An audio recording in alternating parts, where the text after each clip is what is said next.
Hordoftoota sanyii akaadaamii ani barsiisaa Nagaasaadha. Akkuma beekamu armaan dura sanyii akaadaamii irratti barnoota gosa sadii kennuu jalqabuun koo ni yaadatama. Isaan kunis barnoota loojikii fi kiriitikaal tiinkingii, barnoota lammummaaf amala gaarii, akkasumas immoo barnoota Global Trends jedhamu afaan Ingiliffaa fi afaan Oromootiin kennuu jalqabuun koo ni yaadatama. Har'as egaa afaan Oromootiin barnoota loojikii fi kiriitikaal tiinkingii kan kanaan dura afaan Ingiliffaatiin dhiyeessaa ture. Irra deebi'ee immoo isuma sana afaan Oromootti jijjiiree dhiyeessa. Kanaaf chaanaalii kanaaf haaraa warri taatan laayik gochuudhaan, sabiskiraayib gochuudhaan akka jalqabdan kabajaan isin gaafadha. Kanaan dura immoo miseensa taatanii warri jirtan laayik gochuun, sheer gochuun, koomenti gochuun akka jalqabdan isiniin jedha. Warri haaraa sabiskiraayib gootan mallattoo nootifikeeshinii tuquu hin dagatinaa. Sababiin isaa yeroo viidiyoo haaraan chaanalii kanarratti akaadaamii kanarratti ol fe'amu akka isin dhaqqabu nootifaayi isin godha waan ta'eef. Kanatti dabalees egaa sanyii akaadaamii karaa sooshaal miidiyaa liinkota sooshaal miidiyaatiin hordofuu ni dandeessu. Feesbuukiidhaan maqaa sanyii akaadaamii sarchii yoo gootan isinii fida. Telegiraam irratti sanyii akaadaamii waan yoo sarchi gootan isinii fida.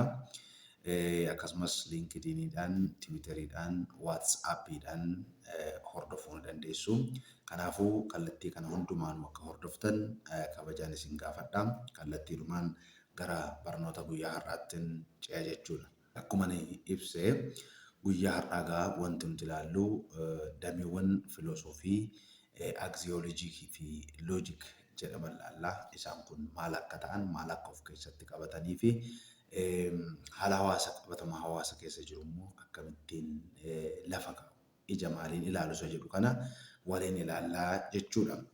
Kanaafuu jalqaba kan nuti irraa kaanu aksiyoolojiidha. Aksiyoolojiin damee filosoofii kan waa'ee sonaa filatudha yookaan vaaliyuu isa jedhu sana qo'atudha. Kanaafuu aksiyoolojiin maali? Xiyyeeffannoon isaa maali? Akkamittiin immoo vaaliiwwan hawaasa keessa jiran kana qo'ata? Eessatti waan jedhu kana ilaalla. Kanaafuu aksiyoolojiin tiyoorii waa'ee sonaati, waa'ee vaaluuti. Aksiyoolojiin kan inni dhufe jecha Giriikii aksiyoos jedhamudha. Fi loogos jedhamu irraati. Aksiyoos jechuun vaaliyuu yookaan sona jechuudha. Loogos jechuun immoo qo'annoo waa'ee sona sanaa, waa'ee vaaliyuu sanaa jechuudha. Yookaan saayinsii waa'ee sonaa yookaan tiyoorii sonaati jechuudha. Kanaaf isa kanarratti xiyyeeffata. Kanaafuu aksiyoolojii jechuun damee filosoofiiti jenneerra. Damee filosoofii erga ta'ee karaa falaasamaatiin waa'ee sonaa sana, waa'ee vaaliyuu sana qo'ata. Vaaliyuu jechuun immoo sona jechuun immoo gatii waan tokkoo jechuudha. Vaaliyuu jechuun gatii waan tokkoo jechuudha. Waan piriferaansii itti kennamu tokko jechuudha. Isa kanarratti xiyyeeffata jechuudha. Kanaafuu gaaffiiwwan filosoofii ta'an namni yookaan hawaasni wanta gaarii ta'e tokko ilaalee yookaan preferable caalchifatee ilaalu tokko irratti xiyyeeffatu gaafata jechuudha. Isaanis what is value? Value jechuun maal jechuudha? Gaaffii jedhurraa ka'a. Isa kanaaf immoo deebii gahaa ta'e tokko laachuudhaaf tattaaffii godha, qorannoof qo'annoo gaggeessa. Vaaluuwwan kun eessaa dhufani? Maddi isaanii eessa? Maalirraa maddu? Isa jedhu kanas gadi fageenyaan ilaalla. Isa kana akkamittiin justify gochuu dandeenya? Vaaluuwwan keenya kana akkamittiin justify goonee mirkaneessuu dandeenya? Akkamittiin ibsa gahaa laachuu dandeenya waan kanarratti? Akkamittiin justify gochuu dandeenya isa jedhu gaafata jechuudha. Aksiyoolojiin sana qofaa miti. Waan gati qabeessa ta'e tokko, valuable waan ta'e tokko akkamittiin beekna? Akkamittiin immoo waan vaaliyuu hin qabne irraa adda baasuu dandeenya waan jedhu gaafata. Vaaliyuu fi beekumsa gidduu immoo hariiroon jiru maal fakkaata? Vaaliuun words of something jenneerraa. Isuma sana immoo wanti tokko vaaliyuu qabaachuusaa beekuun immoo beekumsa gaafata. Kanaaf vaaliyuu kanaa fi beekumsa gidduu hariiroo akkamiitu jira? Walitti dhufeenya akkamiitu jira? Isa jedhu gaafata. Vaaluuwwan kun immoo gosa meeqatu jira? Gosa meeqatu jira argamu isa jedhu kana. Vaaliyuun kun akkamittiin demonstrated ta'uu danda'a? Vaaluun tokko isa biraarra hin caalaayyuu. Vaaluu waan tokkoo vaaluu isa biraarra hin caalaayyuu. Akkamittiin immoo isa kana demonstrate gochuu dandeenya, argisiisuu dandeenya jedha. Vaaliyuu kanarraa immoo gatiiwwan kanarraa sona kanarraa immoo eenyutu fayyadamuu danda'a? Eenyutu irraa fayyadamaa jedha. Kanaaf gaaffiiwwan kanaaf kan kana fakkaatan hedduu isaanii kaasuudhaan waa'ee vaaliyuu qo'ata aksiyooloojiin jechuudha. Kanaafuu aksiyooloojiin immoo vaaluuwwan kana damee kam keessatti, eeriyaa kam keessatti qo'ata isa jedhu ilaaluun immoo dirqama. Kanaaf aksiyooloojiin kan inni qo'atu eeriyaa 3 keessatti waa'ee vaaliyuu qo'ata. Inni tokko itiksii keessatti, naamusa keessatti qo'ata. Kan biraa aesthetics. Inni kunis immoo damee filoosofii ta'e kan waa'ee miidhaginaati. Achi keessatti vaaliyuu miidhaginaa hin qo'ata. Gama biraan falaasama hawaasaa fi siyaasaa keessatti vaaliyuu jiru, sona jiru, gatii jiru, impoortaansii jiru kana hin qo'ata. Isaan kana mee haa ilaallu itti darbinee. Itiksii yookaan mooraal filoosofii falaasama safuu jedhama. Kanaaf as keessattuu akkamittiin aksiyooloojiin waa'ee vaaliyuu qo'ata isa jedhu kana gaa ilaallu. Ethics jechuun egaa gamanuma philosophical study of moral principles qajeelfamoota safuu, sonoota, koodiiwwan akkasumas seerota akka istaandaardiitti fudhatamanii gochaan nama tokkoo gaarii moo gaarii miti, sirrii moo sirrii miti waan jedhutti mirkaneessuudhaaf kan nuti itti fayyadamnu, hawaasni itti fayyadamu jechuudha. Isaan kana egaa bal'inaan ilaallaa barnoota lammummaa fi amala gaarii keessatti illee ilaallaa, as keessatti illee ilaallaa. Kanaaf egaa etiksiin piriinsiipiloota qajeelfamoota kana isaan kanatti fayyadamuudhaan kan inni gochaan nama tokkoo sirrii moo sirrii miti waan jedhu kana lafa kaa'a. Kanaafuu as keessatti egaa etiksiin gaaffiiwwan armaan gadii kana kaasuudhaan waa'ee vaaliyuu sana, waa'ee sonaa sana kaasa jechuudha. Tokko, what is good or bad? Gaarii yookaan gadhee yookaan badaa jechuun maali jedha. Kun egaa waan gaariin vaaliyuudha, impoortaansiidha. Badaan immoo not important waan ta'eef vaaliyuu waan tokkoo egaa good or bad jechuun maal jechuudha. What is right or wrong? Isa kanas immoo sirrii fi sirrii miti jechuun maal jechuudha. Kanaafuu isa kana hin gaafataa. Is it the right principle or the good end that makes human action or conduct moral? Gochaa nama tokkoo qajeelfama sirrii hordofuu moo bu'aa inni dhumarratti argisiisutu gaarii isa taasisaa? Mooraalii isa taasisaa? Safuu gochaa safuudhaan masakame akka ta'u isa taasisaa jedha. Is an action right because of its good end? Gochaan tokko kan inni sirriidha jedhamu bu'aa inni argisiise, bu'aa gaarii waan inni argisiiseefidha moo is it good because of its right principle? Moo qajeelfama sirrii waan hordofee fi gochaan tokko sirriidha jechuu dandeenya jedhee gaafata etiksiin jechuudha. Inni biraa are moral principles universal? Qajeelfamoonni safuu kun waliigala addunyawaadhaa? Objective mormiin kamiyyuu irra hin jiru, hunduu walqixa fudhataa, hunduu walqixatti amanaa? Or unconditional eenyumtiyyuu cabsuu hin danda'u? To'annoo namaa, dandeettii namaatii aladhaa? Moo wal bira qabiinsaan wanta to'achuu dandeenya? Nama irratti hundaa'amoo, haala irratti hundaa'amoo, bakka irratti hundaa'amoo conditional namni tokko godhee tokko gochuu dhiisuu waan danda'udha isaan kun waan jedhu kana lafa kaa'a jechuudha. Iddoo kana keessatti immoo gaaffiiwwan kana fakkaatan kana kaasa. Inni biraa Um, what is the ultimate foundation of moral principles? Maddi isaanii hundeen mooraa qajeelfamoota safuu kun inni dhuma maalidha jedha. The supernatural God, waaqadha moo waaqa uumaadha moo human reason yaada namaa sababa namaati moo mutual social contract waliigaltee hawaasaati. Eessaa maddanii?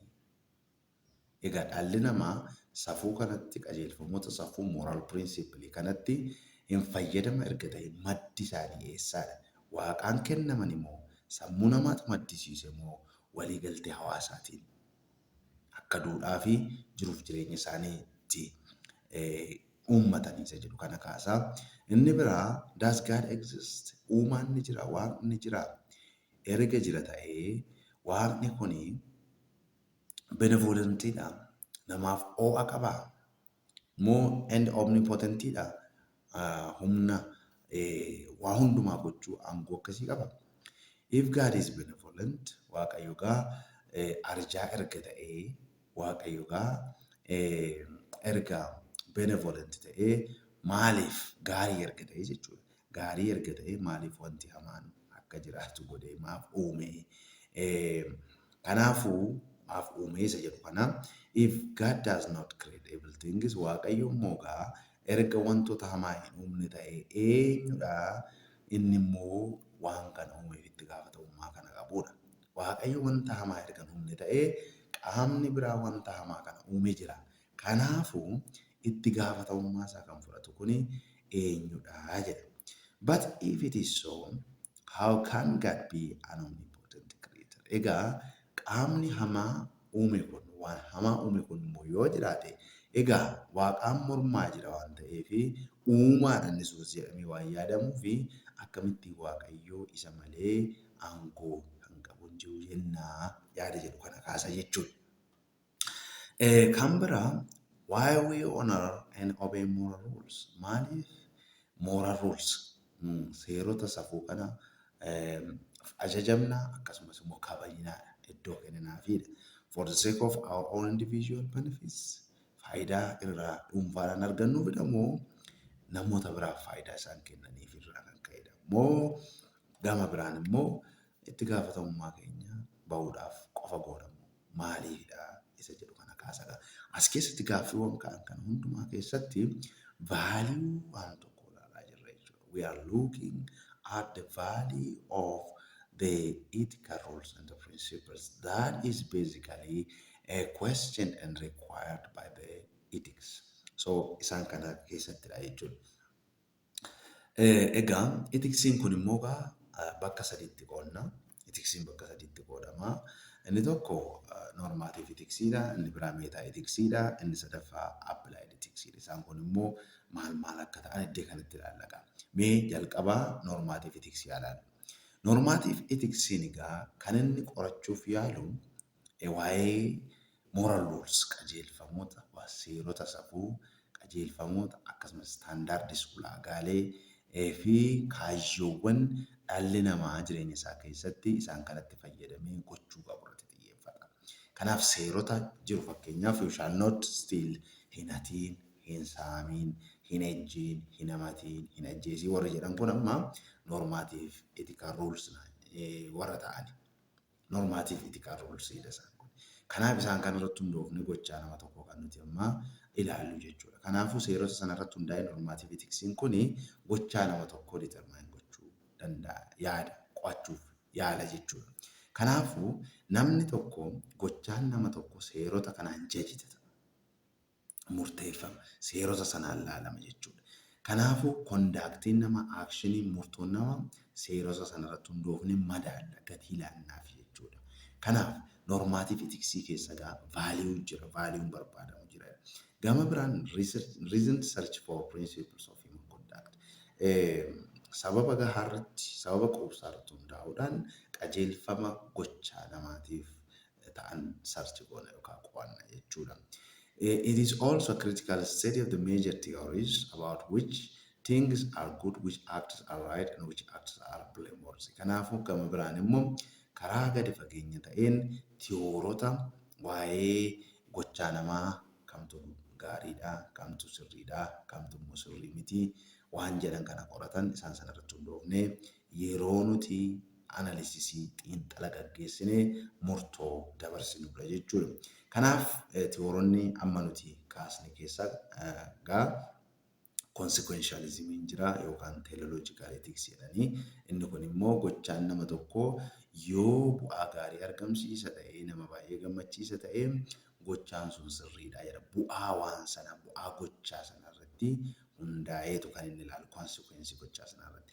Kan biraa deontological ethics jira. Inni kun immoo right principle yoo hordofne gochaan sun sirrii ta'a. Gochaan right principle hin hordofne gochaa sirrii miti waan jedhu sana lafa kaa'a.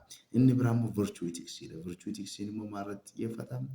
Some codes, some virtues that we have to take, some dispositions isaan kana namni tokko honesty maal waan jennu kana namni of keessatti qabu isa kanarratti hundaa'eetu kan inni madaala.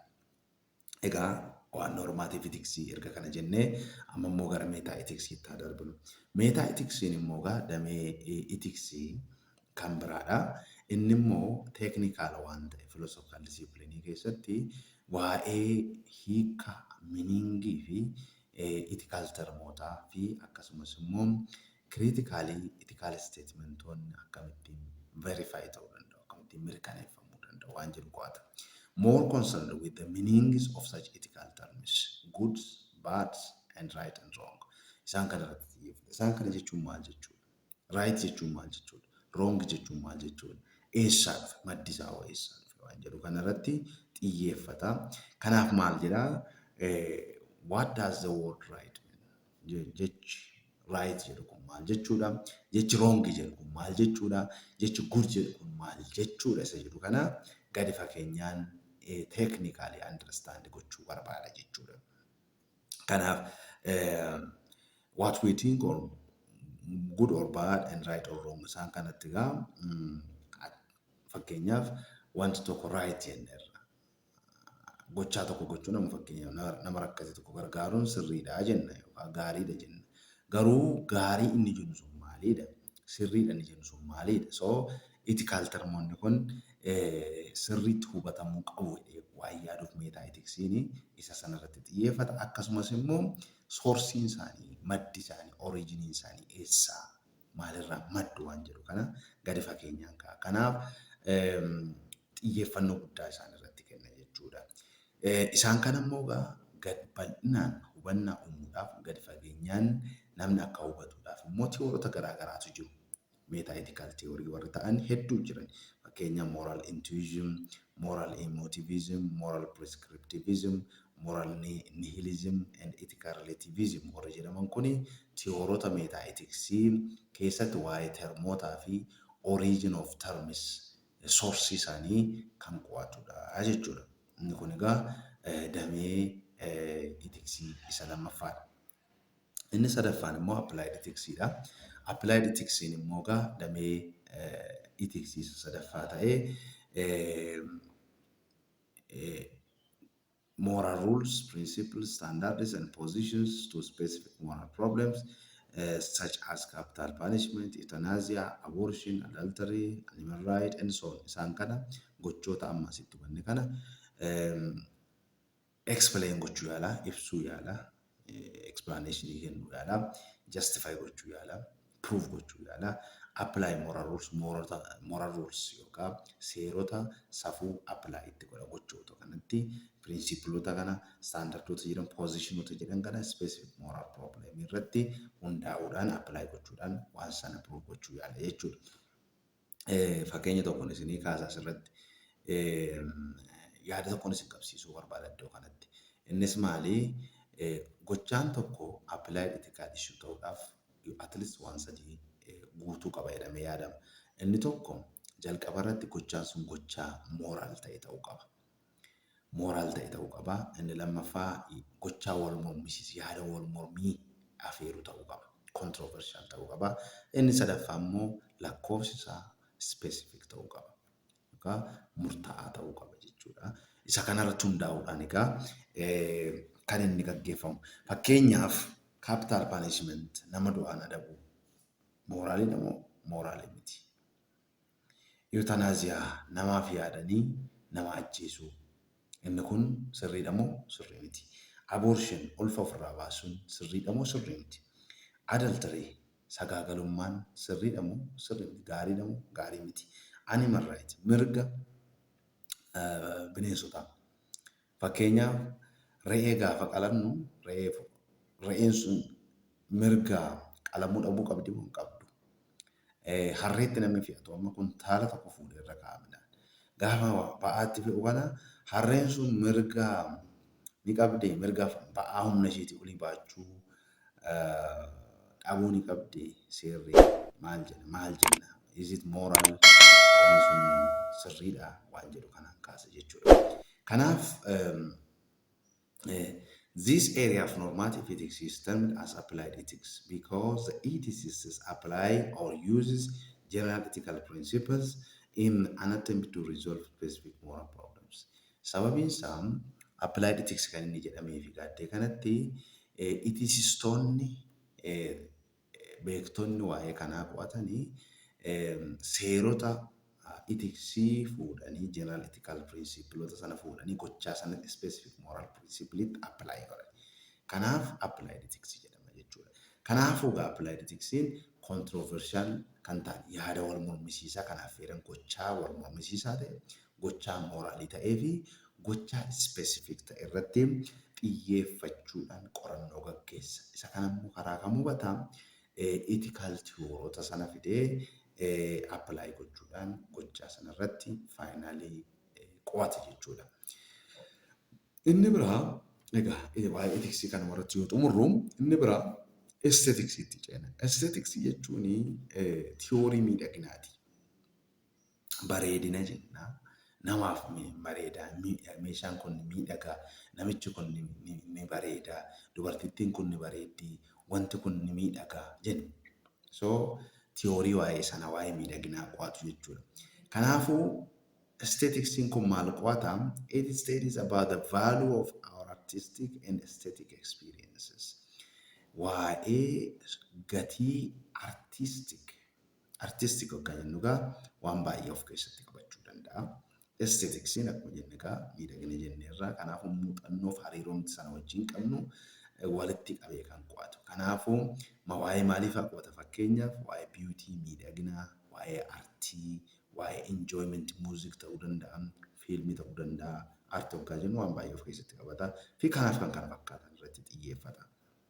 Kanaafuu egaa yaada sana immoo sirriitti gadi fageessee qo'achuudhaaf immoo beezikaalii gaaffiiwwan ijoo ta'an kaasuudhaan itti seena jechuudha. Inni tokkoffaan what is art? Artii jechuun maal jechuudha? Artiin maali? So justificationii cimaa, understandingii cimaa uumuudhaan gara qo'annoo sanaatti deema. What is beauty? Miidhagina jechuun maal jechuudha? Isa kanas immoo definitionii gahaa hubannaa gahaa erga uumee booda maal godhaa? Namni yaada gaarii yaada hubannaa bilchaataa ta'e akka qabatee socho'u godha jechuudha. What is the relationship between art and the beauty? Aartii fi miidhagina gidduu maaltu jira? Fakkeenyaaf hojiin aartii tokko ni miidhaga jenna. Midiiree yeroo waan tokko laallu yookaan diraamaa doo'ii tokko yeroo laallu yookaan fakkii tokko yookaan laallu yookaan muuziqaa tokko yookaan laallu akka malee miidhaga akka malee namatti tola jenna. Amma gaa miidhaginnii fi aartiin sun garaagarummaa qabu. Gaarummaa maalidhaa? Relationship wanti isin hubachuu qabda danda'e kanatti.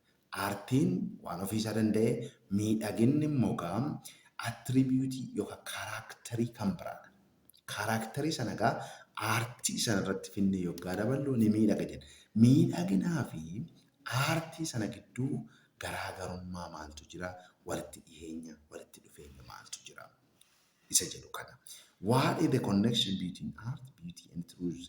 Amma immoo gaa miidhaginaa fi aartii irra darbee aartiin jira, beauty'n jira, truth dhugaan jira.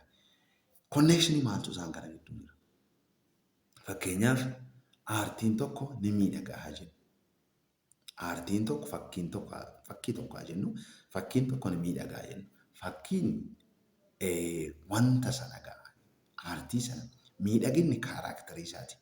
Amma gaa jechi aartiin sun ni miidhaga jedhu kun dhugaadha. Truth isa yeroo wajjin wal qabsiisuudhaaf. Is it true that particular artistic presentation is beautiful? So akkaataatti tiruzii fi aartii fi biitii wal qabatan iddoo kanatti hubachuu qabdan. There must be an art, then beauty, the character, and then we have to determine whether the character we ascribe to that particular artistic presentation is true. So, fakkeenyaaf dubartiin tokko jirti haa jennu yookaan dhiirri tokko jira haa jennu miidhagina kana amma yeroo baay'ee kana wajjin wal qabsiisna waan ta'eef dubartittiin sun ni miidhagdi haa jennu.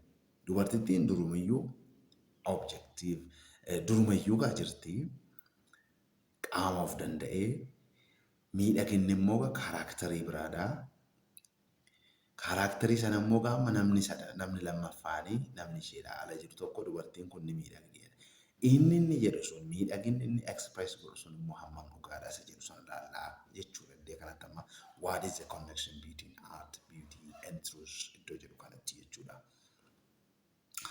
Can there be any objective standard by which we may judge the beauty of artistic works or beauty is subjective? Akkana jedhu afaan Amaariffaan maal jedhanii ውበት እንደተመልካቹ ነው ወለኔ miidhaginni akkuma abbaa ilaaleetii jechuudha natti fakkaata yoo dogoggoruudha baadhee amma gaasa kana miidhagina kana ibsuudhaaf yookaan miidhagina kana calaqqisiisuudhaaf objective kan ta'e nama hundumaa biratti fudhatamaa kan ta'e standardiin hin jira seerri ni jira jedha adeemsi ni jira iyyuu jedha moo beauty inni jedhamu kuni namarratti garaagarummaa qabaa waan jedhu kana laala. Kanaafuu amma gaaffii sana kaasaa jechuudha waa'ee beauty irratti yeroo odeessu. Inni biraa what is artistic creativity and how does it differ from scientific creativity? Creativity kun egaa maal jedhani waa uumuudhani waa create gochuu jechuudha. Waa uumuu waan haaraa tokko create godhanii uumuu jechuudha. Inni kun artistic karaa ta'een namni gaa fakkii tokko kaasuu danda'a yookaan waan ta'e sculpture gochuu danda'a. Harka isaatiin jechuudha. Inni biraa immoo scientific creativity jira. Qorannoof qo'annoo irratti hundaa'ee kan waan ta'e create goonu tokko jira fakkeenyaaf jira. Isaan kun egaa akkamitti scientific creativity irraa artistic creativity kun garaagarummaa qabaachuu danda'a jira. Inni biraa why works of arts are valuable? Hojiiwwan aartii maaliif value qabu? Maaliif gati qabeeyyiidha? Maaliif barbaadamu? Isa jedhu kana inni biraa kan artistic work communicate? Hojiin aartii kun waan nuti artistically hojjennu kuni communicate gochuu danda'udha. So what do they communicate? Fakkeenyaaf by the way, beauty inni jennu kun miidhagina inni jennu kun reaction nuti waan sana irratti kennudha. Fakkeenyaaf namni iji isaan argine tokko nama tokko laalee dubartiin kun bareedduudha yookaan namichi kun miidhagaadha jedhee lafa kaa'uu danda'u. Lafa kaa'uu danda'u. Respoonsii saayitiidhaan kennamu jechuudha. Ilaalcha keenyaan ilaallee arginee agartuu keenyaan kan nuti respoond gochuu dandeenyu. Kanaaf communication ta'e tokko jira jechuudha. Namaaf artii sana gidduu communication ta'e tokko jira jechuudha. Fakkeenya inni biraa teestaa fudhannu waa dhandhamuu haa fudhannu. Tokko yeroo burtukaana tokko nyaattan teestiin isaa yookaan dhandhamni isaa maal fakkaata isa jedhu kan isin bartan ergaa reaction itti kennan qaamni keessan reaction itti kennan. Mee hojiin harkaa tokko hojiin aartii tokko bareedaadha kan jennu ergaa argineeti malee otoo ija keenya qabannee maal akka inni fakkaatu beekuu hin dandeenye. Communicate godhuyyuu jenna. So egaa communicate godhu erga ta'ee nama wajjiniin haasaa godhu ta'ee erga ta'ee akkamittiin fi maal communicate godhuudha. Does art have any moral value? Gatii morally gatii safuu qabu aartiin and obligation or constraints. Dirqamaa fi akkasumas immoo constraints hudhaaleen ni jiraayyuu jedha. Are there standards of quality in arts? Aartii keessatti quality isaanii kan murteessu standardiin jiraayyuu inni tokko isarra caalaa yookaan digirii kana achii gochuu qaba kan nuti jennu jiraayyuu isa jedhu lafa kaa'a jechuudha. Egaa waa'ee aestheticsii asuma irratti xumurraa. Inni biraa social or political philosophy dha. Social and political philosophy kuni walitti dhiyaatanii social and political philosophy studies about the value of judgment operating in civil society. Hawaasa nagaa hawaasa ammayyaa keessatti kan vaaluuwwan judgmentii vaaluuwwan operate godhanii sooshaali haa ta'u siyaasa haa ta'u hawaasummaa haa ta'u achi keessatti vaaluuwwan jiran qo'ata jechuudha. The following are some of social or political philosophy questions. Armaan gaditti warri tarreeffaman kun egaa gaaffiiwwan waa'ee soshaalii akkasumas waa'ee hawaasummaa fi filoosofii siyaasaa gaafatanidha jechuudha. What form of government best? Form of government. Mootummaa bulchiinsa mataa isaa qaba. Presidential form of government jira. Democratic ta'ee jechuudha. Parliamentary form of government jira. Hybrid form of government jira. Isaan kana keessaa kan biraanis jiraachuu danda'a. Isaan kana keessaa isa kamtu sirriidha, isa kamtu ba'eessa jedha. Inni biraa what economic system is best? Economic systemota egaa sadiitu jira akka sadarkaa akaadaamiitti baratamu. Inni tokko free market economy dha gabaa bilisaatiin, inni lammaffaa command economy dha mootummaa to'ata, inni sadaffaa immoo mixed dha economy dha jedhama. Isaan kana keessaa kamtu bestidha isa jedhu. Kanaaf amma egaa waa best isheen jettu kun maal agarsiisti? Waa'ee value agarsiisti jechuudha. What is justice and injustice or injustice? Justice jechuun haqa jechuun maal jechuudha? Haqa malee haqa malee jechuun immoo maal jechuudha? What make an action or judgment just and unjust? Gochaa tokko maaltu sirrii just haqadha. Haqummaa kan qabu taasisa yookaan immoo haqummaa hin qabu jedhee taasisa. Inni biraa what is society? Hawaasa jechuun maal jechuudha? Does society exist? Hawaasni ni jira. If does erga jiraatee how does it come into existence? Hawaasni kun jalqabumaa jalqabee akkamittiin uumame akkamittiin dhufe? How are civil society and government came into exist? Civil society hawaasa ammayyaa kanaa fi mootummaan ammayyaa mootummaan dimokiraasii hawaasni dimokiraasii akkamittiin dhufani? Are we obligated to obey all laws of the state? Seerota biyyi tokko baastu yookaan seerota mootummaan biyya tokko baasu hundumaayyuu obey ajajamu respect gochuun dirqamaayyuu. What is the purpose of government? Faayidaan akkasumas immoo kaayyoon mootummaan itti uumameef maali jedha. Inni egaa barnoota keenya har'aatti egaa waa'ee aksiyooloojii ilaalleerra amma aksiyooloojiin waa'ee vaaliyuuti. Vaaluuwwan iddoo sadii keessa jiran ethics, aestheticsii fi political and social philosophy keessa jiran ilaalleerra. Amma immoo gara loojikiitti ceena jechuudha. Loojikiin maali jedha? Logic is a study of or theory of principles of right reasoning. Logic jechuun qo'annoo yookaan tiyoorii waa'ee qajeelfamoota yaada sirrii sababeessuu jechuudha. Yaada sirrii yookaan sababa sirrii qo'atudha jechuudha.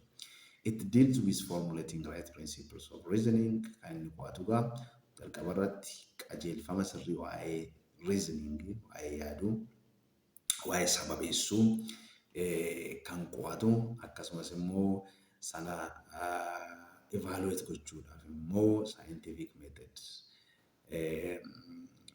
tooftaa yookaan mala saayinsawaa ta'e fayyadamee validity barbaachisummaa fi dhugummaa argumentii yookaan yaada falmii tokko kan mirkaneessudha jechuudha loojikiin. Kanaafuu loojikiin immoo gaaffiiwwan armaan gadii kana kaasa. By the way, wanti isin hubachuu qabdan iddoo kanatti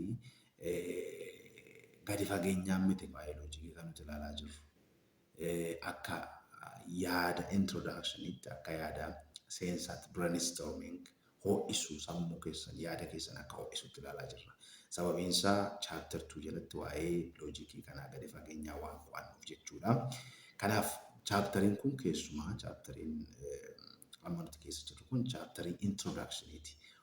Barattoota konteentoota dhufa wajjin wal beeksisuudhaaf yaada garaagaraa walitti sassaabeetu malee it's not that much deep. Kanaafuu egaa waa'ee right principle fi right reasoning qo'ata jechuudha. Kanaaf gaaffiiwwan armaan gadii kana kaasa. Inni tokko what is an argument? Falmii yookaan yaada falmii jechuun maal jechuudha? Argue gochuun immoo falmuu jechuun maal jechuudha? What makes an argument valid or invalid? Argumentiin tokko valid ta'uusaa, gati qabeessa ta'uusaa, sirrii ta'uusaa fi sirrii ta'uu dhabuusaa maaltu adda baasa? What is sound argument? Argumentii dhugaa falmii dhugaa jechuun maal jechuudha? What relation do premise and conclusion have in an argument? Argumentii keessatti premisesii fi conclusionii relationii akkamii qabu? Walitti dhufeenya walitti hidhata akkamii qabu? How can we formulate and evaluate an argument? Argumentii akkamittiin uumuu dandeenya? Create gochuu dandeenya? Formulate gochuu dandeenya? Akkasumas immoo akkaataa kamiin immoo evaluate gochuu dandeenya? Madaaluu dandeenya? What is fallacy? Fallacy jechuun maal jechuudha? What makes an argument fallacious? Argumentii tokko, falmii tokko maaltu fallacious isa godha yookaan dogoggora isa taasisaa isa jedhu kana lafa kaa'a jechuudha. Gabaabumatti loojikiin isaan kana waa'ee fallacy, waa'ee premisesii, waa'ee conclusionii, waa'ee validity, invalidity, waa'ee argumentii kana bal'inaan chapter 2 jalatti ni baranna. Har'a kutaa kana keessatti kan nuti ilaallee waa'ee dameewwan filoosofii lama isaanis axiology fi loojikiidha. Axiologiin tiyoorii vaaliyuu qo'atu yookaan saayinsii vaaliyuu qo'atu ta'uusaa ilaalleerra. Innis immoo vaaliyuu kana eessaa qo'ata jenna? Dameewwan eeriyaa sadii keessatti qo'ata. Inni tokkoffaa etiksii keessatti waa'ee vaaliyuu qo'ata. Etiksiin immoo waa'ee pirinsipilota qajeelfamoota gochaa namaa sirrii ta'uu fi sirrii ta'uu dhabuusaa mirkaneessaan qo'ata jenneerra. Inni biraa esteetiksiidha. Esteetiksii keessatti vaaliyuu biyuutii miidhagina waan tokkoo qo'ata. Inni sadaffaan immoo waa'ee sooshaal politikaal filoosofii ilaalleerra. Isa kana keessattis vaaliyuu kan jiru qo'ata. Inni biraa loojikiidha. Loojikiin immoo waa'ee qo'annoo qajeelfamootaa fi meetodiiwwan right reasoningii akka qo'atu ilaalleerra. Gabaabumatti kilaasiin keenya har'aa barnoonni keenya har'aa kana fakkaata. Ammas wanta deebi'ee isin yaadachiisuu barbaaduun warri miseensa taatanii jirtan laayik godhaa, sheeraa, komentii godhaa. Warri immoo miseensa taatanii Sanyii Akaadaamiitti sabskiraayib gochuun laayik gochuudhaan miseensa akka taatan Sanyii Akaadaamii akka deeggartan bira akka dhaabattan isiniin jedhaa. Turtii gaarii na wajjin gootaniif na wajjin qabaattaniif kabaja guddaan isinii qabaa. Hamma sagantaa biraan hamma barnoota biraa walitti dhufnutti nagaan naa turaa. Thank you.